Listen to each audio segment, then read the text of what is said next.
Hello, everybody. Welcome back to the United Way for the Manchester United News Roundup show. Hope everyone is well. Before we get stuck into the video, please like the video, comment your thoughts on the news, and hit that subscribe button. And also hit that notification bell to get notified every time we publish a video or go live.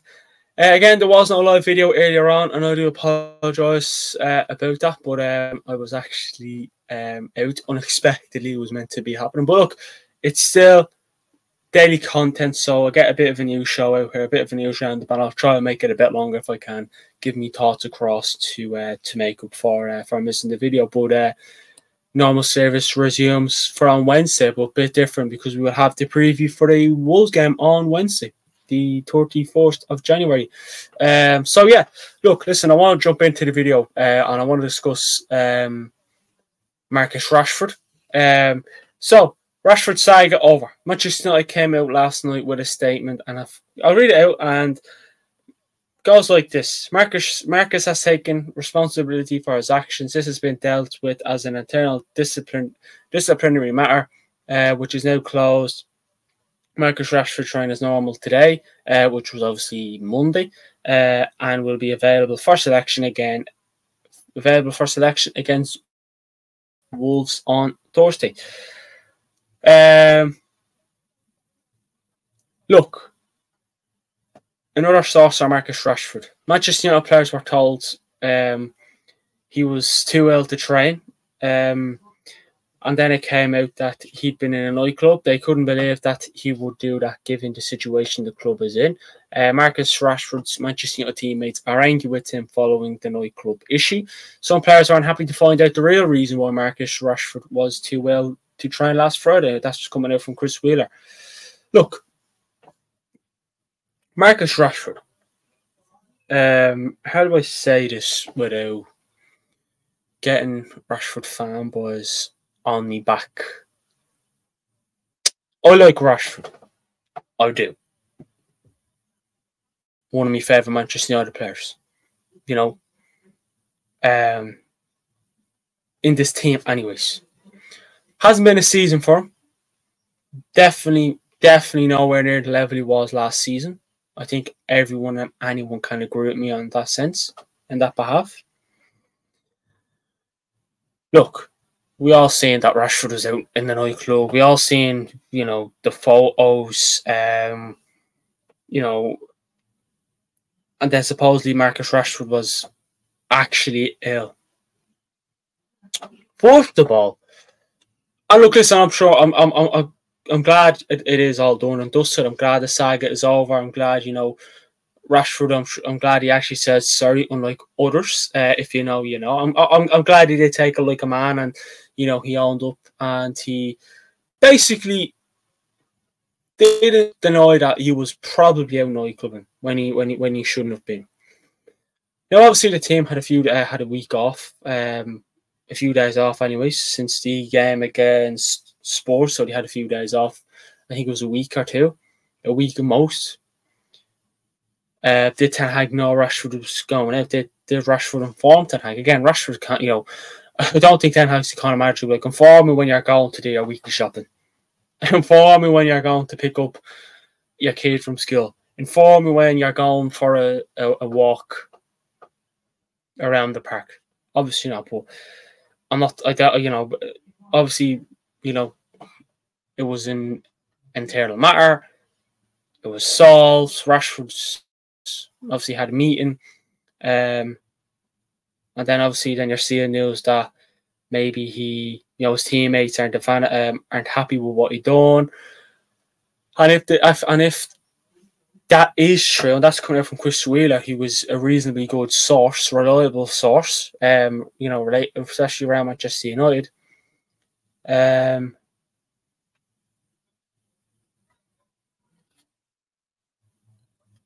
cannot ruin a dressing room, but it could probably have a bit of, a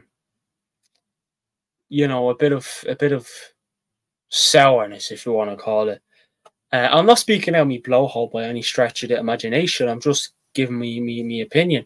But I just think that if it is true, it worries you on that half.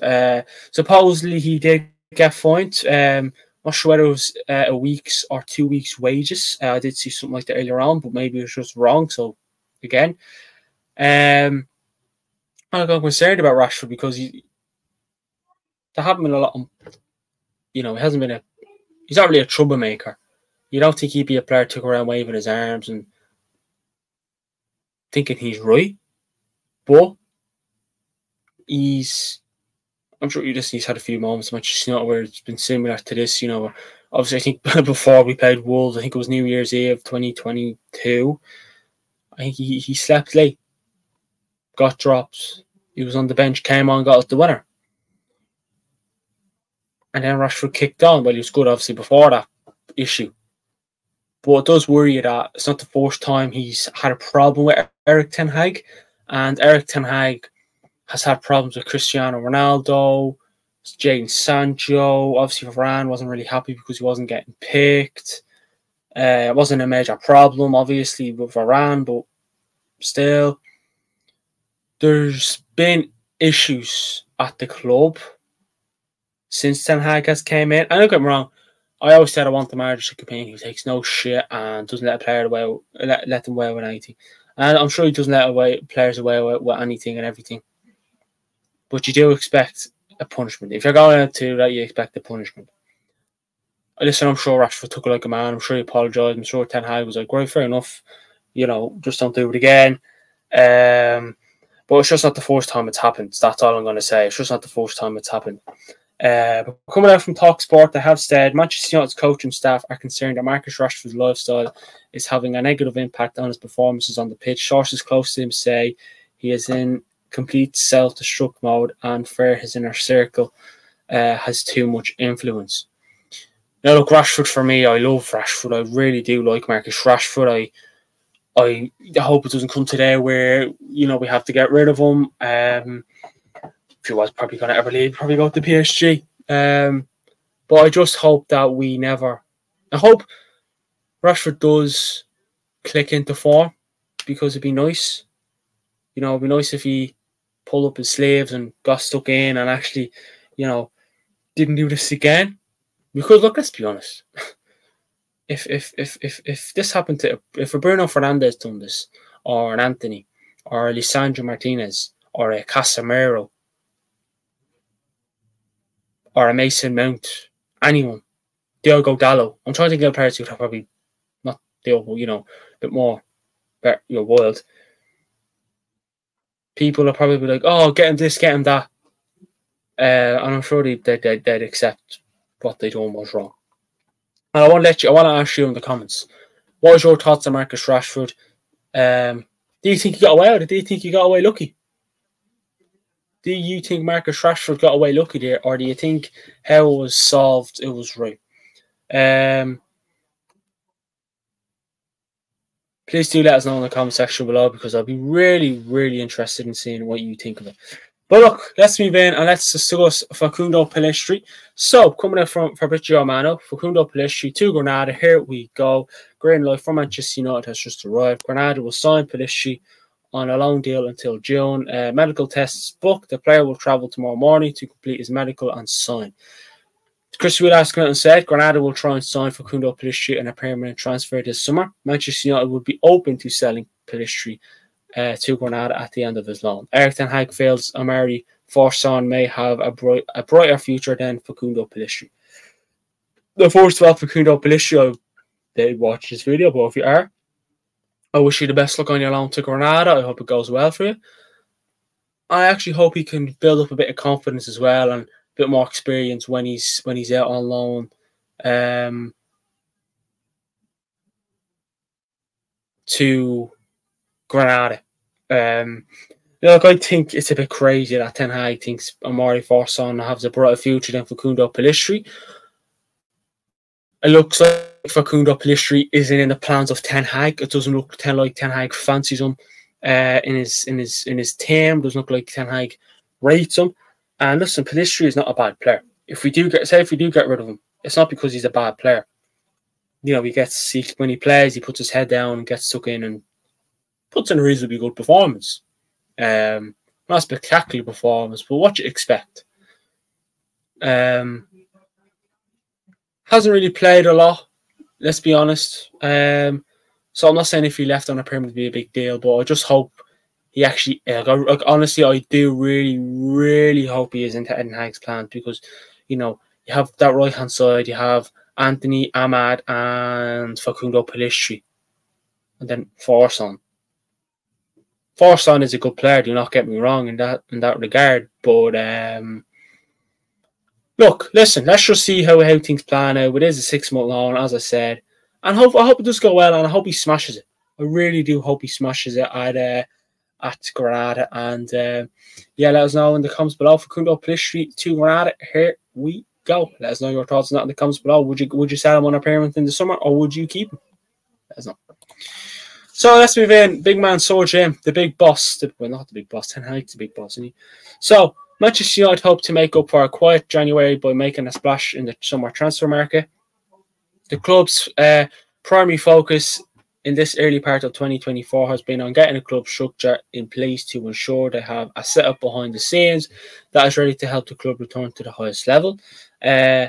Sources are adamant that Manchester United fans can expect an exciting summer, as there will be a definite attempt to upgrade the starting 11 all over the pitch. That is from Dean Jones Soccer.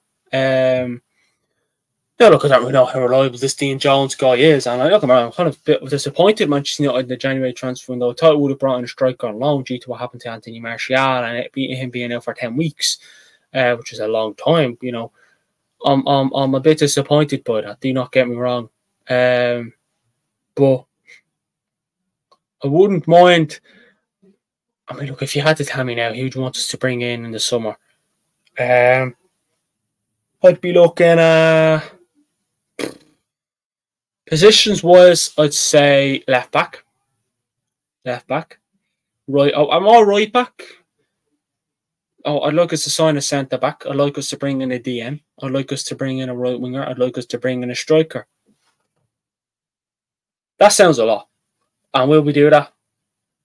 Probably not. Probably not. But you hope we can do that. Like, I actually hope Manchester United go out and they can do that. And sell the deadwood, like Donny van de Beek, Harry Maguire, Jadon Sancho, Anthony, Christian Eriksen, Scott McTominay. I'm definitely missing a few orders. I'm sure I am. That's who I'll be looking at selling. But who we're going to bring in, I wouldn't know. Sir Jim Ratcliffe and his Ineos team hope to appoint a new director of football at Manchester United within the next few weeks. Dan Ashworth, Julian Ward, Dougie Freedman, and Paul Mitchell are thought to be among those whose credentials have been discussed. This is from the Telegraph Tucker. I sort of know the name Dan Ashworth a lot more than Julian Ward and Dougie Freedman. So if you had to ask who would you want, just because I know I've heard him a lot more. Paul Mitchell, I wouldn't mind him. But out of the two, I don't know. Paul Mitchell may be over Dan Ashworth, but who knows? Let us know in the comments below what you think of that. There are no guarantees that Erik ten Hag will still be Manchester United's manager next season. This is from Dean Jones Soccer as well, back to him. Look, I hope Ten Hag doesn't get sacked. I hope he can pull up. I hope, would I be surprised if we say keep him? Well, would I be surprised if he does get sacked if results don't go well? Maybe not. We have 2 tough games coming up. Wolves away and West Ham at Old Trafford. We lose them 2 games. That's 6 points dropped. Honestly, pressure on Ten Hag. It mounts on Ten Hag.